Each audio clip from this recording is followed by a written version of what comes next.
بسم اللہ الرحمن الرحیم۔ السلام علیکم students, welcome back to the new video and welcome back to the channel پڑھو لکھو۔ اسٹوڈینٹس، آج کی اس ویڈیو میں ہم لوگ ڈیفوڈلز پوئم اور اس پوئم کی سمری کے بارے میں پڑھیں گے۔ تو پہلے ہم لوگ ڈیفوڈلز پوئم کا بیک گراؤنڈ دیکھ لیتے ہیں کہ کس طرح سے اور کس وجہ سے ولیم ورڈزورتھ نے ڈیفوڈلز پوئم لکھی۔ اپریل 15، 1802 میں ولیم ورڈزورتھ اپنی سسٹر ڈوروتھی کے ساتھ لیک ڈسٹرکٹ اس جگہ کا وزٹ کرنے کے لیے گیا۔ لیک ڈسٹرکٹ میں ولیم ورڈزورتھ اور اس کی سسٹر ڈوروتھی نے بہت سارے ڈیفوڈلز دیکھے۔ ڈیفوڈل ایک فلاورنگ پلانٹ ہے جس کا کلر عام طور پر یلو اور وائٹ ہوتا ہے، لیکن اورنج اور پنک کلر کے ڈیفوڈلز بھی ہوتے ہیں۔ ایک ڈیفوڈل کی 6 پیٹلز ہوتی ہیں، اور ڈیفوڈلز زمین پر ہی اگتے ہیں یا کسی جھیل یا کسی ندی کے اندر نہیں اگتے، لیکن کسی جھیل یا ندی کے کنارے پر ڈیفوڈلز اگ سکتے ہیں۔ تو جب ولیم ورڈزورتھ نے اپنی سسٹر ڈوروتھی کے ساتھ لیک ڈسٹرکٹ میں اتنے زیادہ ڈیفوڈلز دیکھے تو وہ بہت خوش ہوا، اور اسے ڈیفوڈلز کا یہ منظر بہت پسند آیا۔ اس منظر سے انسپائر ہو کر ولیم ورڈزورتھ نے ڈیفوڈلز پوئم لکھ دی۔ اسٹوڈینٹس، ڈیفوڈلز پوئم کا ایک اور ٹائٹل بھی ہے I wandered lonely as a cloud. William Wordsworth کے بارے میں آپ لوگوں کو تھوڑا سا بتا دیتا ہوں۔ ولیم ورڈزورتھ ایک انگلش رومانٹک پوئٹ تھا جو انگلینڈ میں پیدا ہوا تھا، اور ولیم ورڈزورتھ کو نیچر کے ساتھ بہت پیار تھا، اور ولیم ورڈزورتھ نے اپنی پوئٹری میں نیچر کے ساتھ اپنے پیار کا اظہار ہی کیا ہے۔ رومانٹک پوئٹ کیوں کہا جاتا ہے ولیم ورڈزورتھ کو؟ ولیم ورڈزورتھ کو رومانٹک پوئٹ اس لیے کہا جاتا ہے کیونکہ ولیم ورڈزورتھ نے اپنے ایک دوست ایس ٹی کولرج کے ساتھ مل کر ایک بک لکھی تھی جس کا نام تھا لیریکل بیلڈز۔ اس بک کے پبلش ہونے کے ساتھ ہی انگلینڈ میں رومانٹک موومنٹ کا آغاز ہو گیا۔ اب رومانٹک موومنٹ کے جو پوئٹس تھے وہ پوئٹری آسان زبان میں لکھتے تھے، اور اپنی پوئٹری میں اپنے ایموشنز کے بارے میں، اپنے جذبات کے بارے میں لکھتے تھے۔ تو چلیں اسٹوڈنٹس، اب ڈیفوڈلز پوئم کو پڑھتے ہیں اور اس پوئم کی ہر لائن کو سمجھنے کی کوشش کرتے ہیں۔ آئی wandered lonely as a cloud. شاعر کہتا ہے کہ وہ ایک تنہا بادل کی طرح آوارہ گھوم رہا تھا۔ یہاں پر شاعر خود کو ایک بادل سے تشبیہ دے رہا ہے، شاعر خود کو ایک تنہا بادل کہہ رہا ہے۔ تو پوئم کی پہلی لائن میں سیملی کا یوز کیا گیا ہے، that floats on high over vales and hills. ایسا بادل جو پہاڑیوں اور وادیوں کے اوپر اونچائی پر تیرتا ہے۔ وینڈرڈ کا مطلب ہوتا ہے بنا مقصد کے گھومنا یا آوارہ گھومنا، اور فلوٹس کا مطلب تیرتا ہے۔ When all at once I saw a crowd. اچانک شاعر نے ایک ہجوم دیکھا، a host of golden daffodils. سنہری نرگس کے پھولوں کا ہجوم، سنہری رنگ کے ڈیفوڈلز کا ہجوم۔ beside the lake beneath the trees۔ ڈیفوڈلز جھیل کے کنارے، جھیل کے ساتھ اور درختوں کے نیچے اگے ہوئے تھے۔ fluttering and dancing in the breeze۔ جو ٹھنڈی ہوا میں لہلہا رہے تھے، پھڑپھڑا رہے تھے اور ناچ رہے تھے۔ continuous as the stars that shine and twinkle on the milky way۔ جس طرح ملکی وے گلیکسی میں ستارے چمکتے ہیں اور بہت زیادہ تعداد میں ہوتے ہیں، اسی طرح ڈیفوڈلز بھی ستاروں کی طرح بہت زیادہ تعداد میں تھے۔ they stretched in never ending line۔ وہ ایک نہ ختم ہونے والی قطار میں پھیلے ہوئے تھے۔ along the margin of a bay۔ خلیج کے کنارے کے ساتھ ساتھ، یعنی کہ نرگس کے پھول خلیج کے کنارے کے ساتھ ساتھ ایک نہ ختم ہونے والی قطار میں پھیلے ہوئے تھے۔ اسٹوڈنٹس، بے اور لیک میں فرق ہے۔ لیک کا مطلب ہوتا ہے کہ پانی کا ایک ایسا حصہ جس کے چاروں طرف زمین ہوتی ہے، لیکن بے کا مطلب پانی کا ایک ایسا حصہ جس کے آدھے حصے کی طرف زمین ہوتی ہے اور اس کا باقی آدھا حصہ کسی اوشن یا سی کے ساتھ جڑا ہوتا ہے۔ 10,000 saw I at a glance۔ 10,000 نرگس کے پھول شاعر نے ایک ہی جھلک میں دیکھ لیے۔ tossing their heads in sprightly dance۔ نرگس کے پھول خوشی سے ناچتے ہوئے اپنے سروں کو ہلا رہے تھے۔ the waves beside them danced۔ ڈیفوڈلز جس خلیج کے کنارے اگے ہوئے تھے اس خلیج کی لہریں بھی ناچ رہی تھیں۔ but they outdid the sparkling waves in glee۔ لیکن ڈیفوڈلز خوشی سے ناچتی ہوئی لہروں سے ناچنے میں آگے نکل گئے تھے، یا ایسے کہہ لیں کہ ڈیفوڈلز خوشی سے ناچتی ہوئی لہروں سے زیادہ بہتر ڈانس کر رہے تھے، ہوا میں جھوم رہے تھے۔ A poet could not but be gay۔ ایک شاعر خوش ہوئے بغیر نہ رہ سکا۔ ان سچ اے جوکنڈ کمپنی، ایک ایسی خوشگوار صحبت میں، آئی گیزڈ اینڈ گیزڈ، شاعر کہہ رہا ہے کہ وہ نرگس کے پھولوں کو غور سے دیکھتا رہا، غور سے دیکھتا رہا. But little thought what wealth the show to me had brought.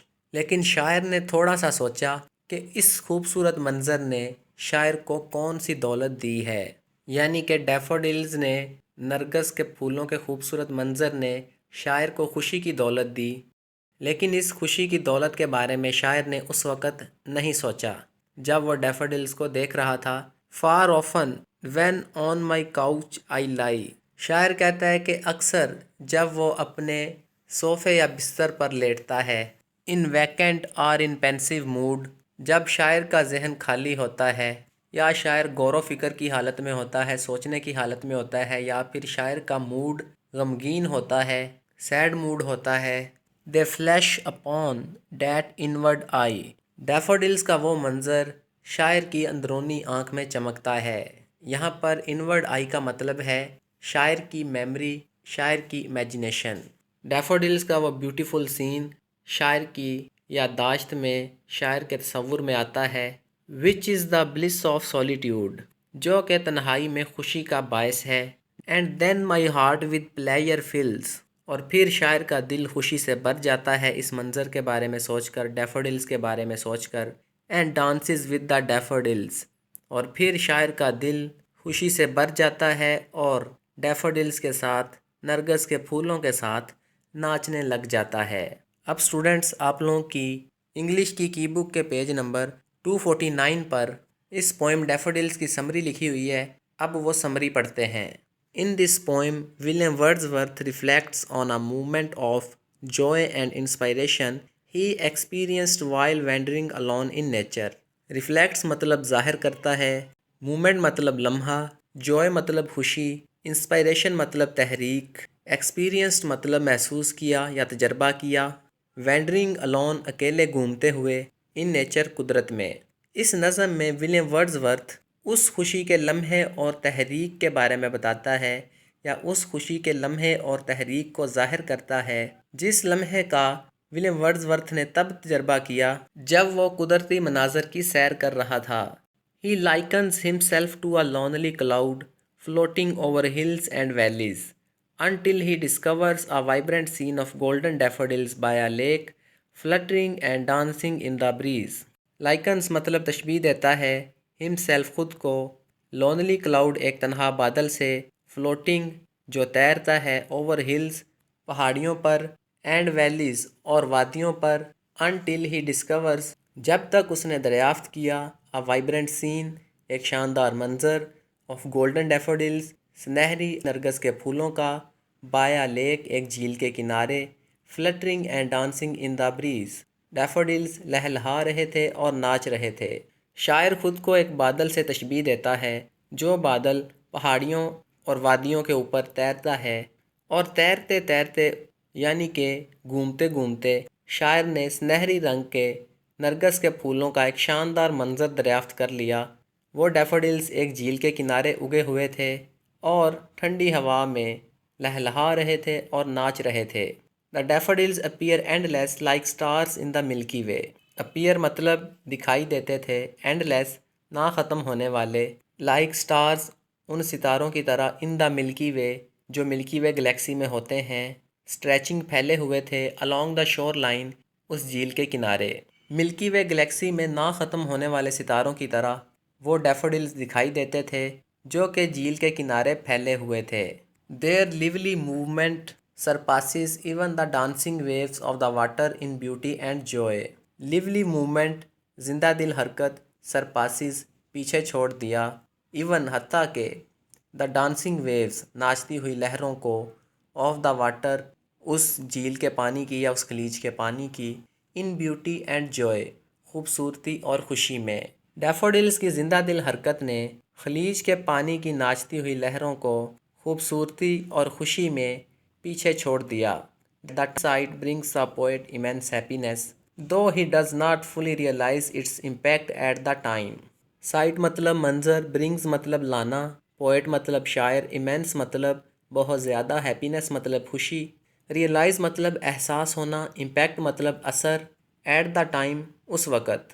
اس منظر نے شاعر کو بہت زیادہ خوشی دی، لیکن مکمل طور پر اس خوشی کے اثر کا احساس شاعر کو اس وقت نہیں ہوا۔ Later in moments of solitude اور reflection the memory of the daffodils fills his mind bringing peace pleasure and a renewed sense of connection to nature. Solitude مطلب تنہائی، ریفلیکشن مطلب غور و فکر کرنا یا سوچنا، میموری مطلب یاد، ڈیفوڈلز نرگس کے پھول، فلز ہز مائنڈ فلز بھر دینا، مائنڈ ذہن، برنگنگ لانا، پیس امن، پلیئر خوشی، رینیوڈ سینس ایک نیا احساس، کنیکشن تعلق کا، رابطے کا یا جڑنے کا، ٹو نیچر قدرت کے ساتھ۔ بعد میں تنہائی یا غور و فکر کے لمحات میں ڈیفوڈلز کی یاد شاعر کے ذہن کو بھر دیتی ہے، اور یہ یاد سکون، خوشی اور قدرت کے ساتھ رابطے کا ایک نیا احساس لاتی ہے۔ This recollection becomes a source of lasting joy and inspiration. Recollection مطلب یاد، بیکمز بن جاتی ہے، اے سورس ایک ذریعہ، لاسٹنگ جوائے دائمی خوشی کا، اینڈ انسپائریشن اور تحریک کا، اور یہ یاد دائمی خوشی یا دیر تک رہنے والی خوشی اور تحریک کا ایک ذریعہ بن جاتی ہے۔ یعنی کہ شاعر کے لیے، ولیم ورڈزورتھ کے لیے، ڈیفوڈلز کی یاد ایک دیر تک رہنے والی خوشی اور تحریک کا ذریعہ بن جاتی ہے۔ تو اسٹوڈنٹس، یہ تھی ڈیفوڈلز پوئم اور ڈیفوڈلز پوئم کی سمری۔ آج کی ویڈیو یہیں پہ اینڈ کرتے ہیں۔ اسٹوڈنٹس محنت کرتے رہو اور پڑھو لکھو چینل پر پڑھتے لکھتے رہو۔ اللہ حافظ۔